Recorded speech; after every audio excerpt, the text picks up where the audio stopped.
Hello दोस्तों, नमस्कार। आज मैं सुनाने जा रही हूँ गंगा माता की जन्म की कहानी। गंगा माता का जन्म वैशाख शुक्ल सप्तमी तिथि के दिन मनाया जाता है। इस बार यह तिथि आज के दिन 18 मई को थी। पुराणों में देवी गंगा का जन्म कई कथाओं में मिलता है। साथ में ही इनके गंगा का स्वर्ग से पृथ्वी पर आने का रहस्य भी बताया गया है। यही नहीं बल्कि गंगा के मनुष्य के रूप में प्रेम की भी अत्यंत रोचक कहानी भी होती है, बल्कि प्रेम का संचार भी करती हैं। वामन पुराण के अनुसार जब भगवान विष्णु ने वामन रूप में अपने एक पैर आकाश की ओर उठाया तो वह ब्रह्मा जी ने भगवान के विष्णु के चरण धोकर जल को अपने कमंडल में भर लिया और इस जल को तेजी से ब्रह्मण जी के कमंडल में गंगा जी का जन्म हुआ। ब्रह्मा जी ने गंगा हिमालय को सौंप दिया। इसी तरह देवी पार्वती और गंगा दोनों बहन हुई थी। इसी में एक कथा है कि वामन के पैर के चोट से आकाश में छेद हो गया था और 3 धारा फूट पड़ी थी। एक धारा पृथ्वी पर, एक धारा स्वर्ग में, एक पाताल में चली गई और गंगा तिप्रंगा कहलाई थी।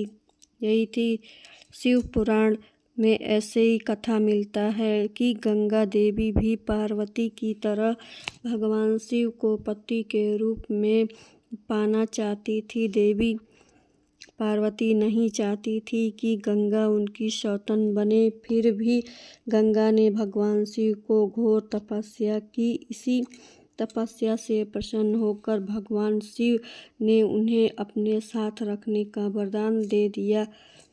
इसी वरदान के कारण जब गंगा पृथ्वी पर अपने पूरे वेग के साथ उतरी तो जल प्रलय से धरती को बचाने के लिए भगवान शिव ने उन्हें अपनी जटाओं में लपेट लिया है। इस तरह से गंगा भगवान शिव का साथ मिल जाता है। कथाओं में भी इसी तरह से कुछ बातें भी मिलती हैं। यह गंगा को भगवान शिव की दूसरी पत्नी बताया जाता है। पार्वती गंगा को परेशान करती हैं, जिसके शिकायत गंगा भगवान शिव से कहती हैं। पार्वती को कोप से संग गंगा की रक्षा के लिए उन्हें जटाओं में छुपा लिया था। गंगा के जन्म और नदी के रूप में प्रकट होने की जिस तरह अनेकों कहानियाँ होती हैं, उसी प्रकार से मानव के रूप में प्रेम की कई कथाएं होती हैं।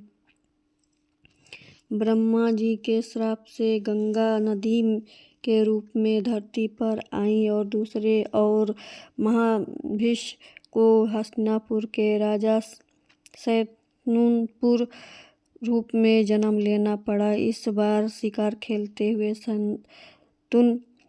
शैतुन के पास आई। दोनों प्रेम हो गया। शैतुन और गंगा की गांठ संतान हुई, जिनमें 7 को गंगा ने अपने हाथों से जल समाधि दे दी और 8वीं संतान के रूप में देवव्रत भीम का जन्म हुआ। लेकिन देवव्रत को गंगा जल समाधि नहीं दे पाई। कहते हैं कि गंगा को 8 संतान वसु थे, जिन्हें शाप मुक्त करने के लिए गंगा उन्हें जल समाधि दे रही थी, लेकिन 8वें संतान के शाप मुक्त कराने के लिए गंगा सफल रही।